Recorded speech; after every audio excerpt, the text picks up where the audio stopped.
There's a few guys that are healthy, so we should be able to put 11 out, which is positive.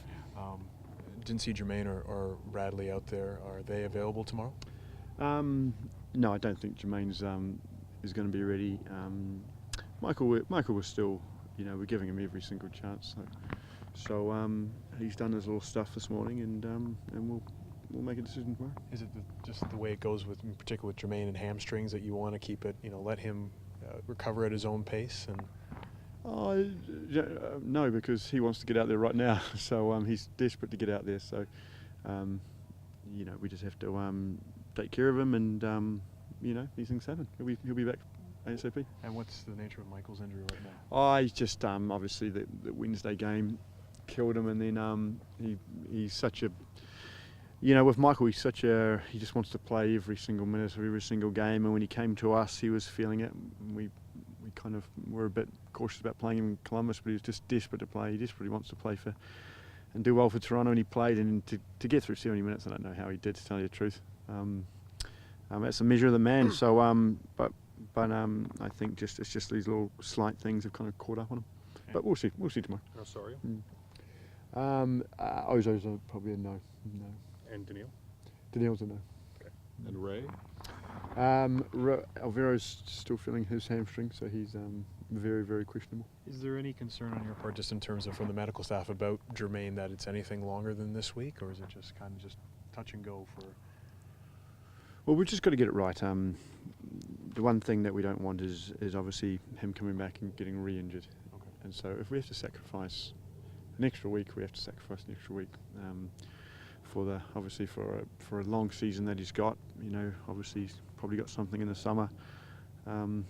So we need to really just take care of him. We haven't had our hands on him for that long amount of time, so we need to get his programs and everything up to speed, and that's with everybody. All the new guys that have come in, we just have to learn about their bodies and everything, and obviously the variables that we've had with the weather and everything, and changing from surfaces and travel haven't helped, but we'll get there. So I imagine you're pleased that you'll be able to get your guys out on the grass today. Yeah, it is grass, isn't it? Yeah, I was about to say, yeah. No, the guys do a great job here. We're so fortunate. I might. By the way, I complain that we're on the turf and all that here, but the training facility here is unbelievable. It's just, it's only because it's just not ideal, grass, and nothing's better than that. And so when we have to go to turf, or we have to go to this, I feel sorry for everybody here, because the training facilities and the medical staff and everybody are fantastic. They're top notch. It's just sometimes you got to live with what the gods give you. Ryan, when the initial scan on Jermaine, it was described as a mild strain. Is it still a mild strain? Yep. And is there any concern? You've got 3 hamstring injuries now.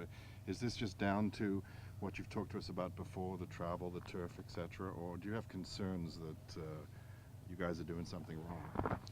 Well, we're our own harshest critics. All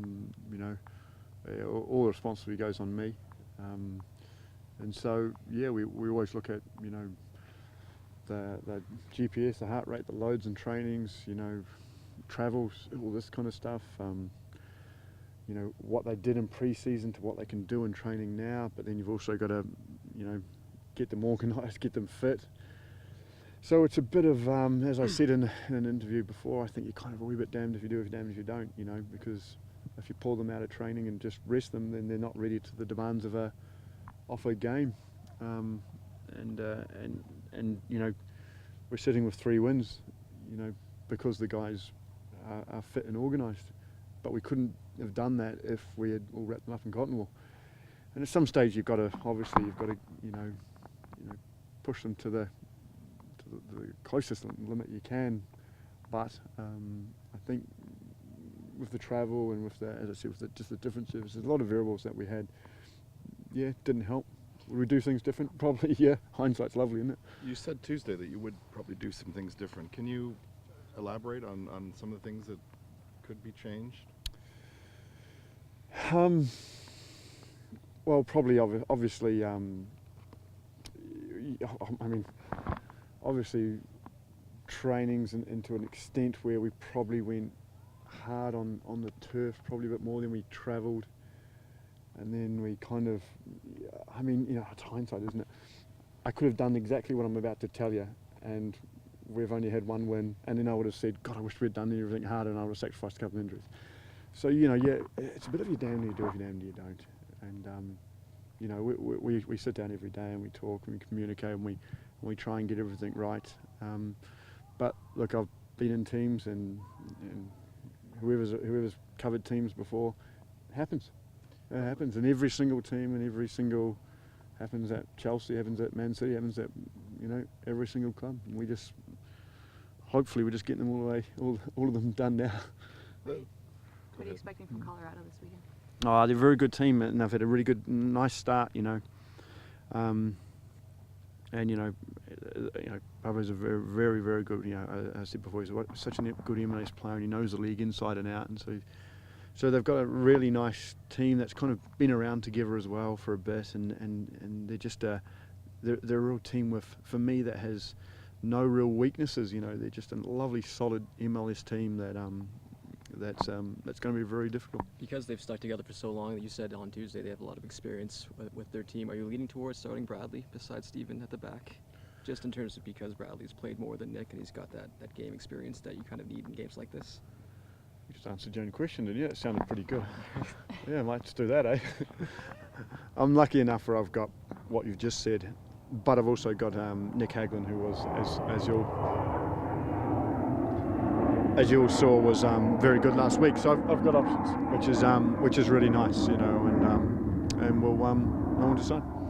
The depth of your team has been questioned. So far, so good on that score. It's still early days, but do you think that the squad has kind of answered those questions on depth? I think what I like about the boys is that they were given an opportunity and they took it, and now they've got another opportunity to take it. Now I always got told that anybody can play 1, 2, 3 games at any level, but it's the ability to spit them out week in and week out. 10, 15, 20 season, and that's the mark of what a really good player is. So the challenge to the boys is to keep throwing them out, keep throwing out these 7 out of 10 performances, and what I like about it is you throw them a challenge and they don't shy away from it. So we'll see, mate.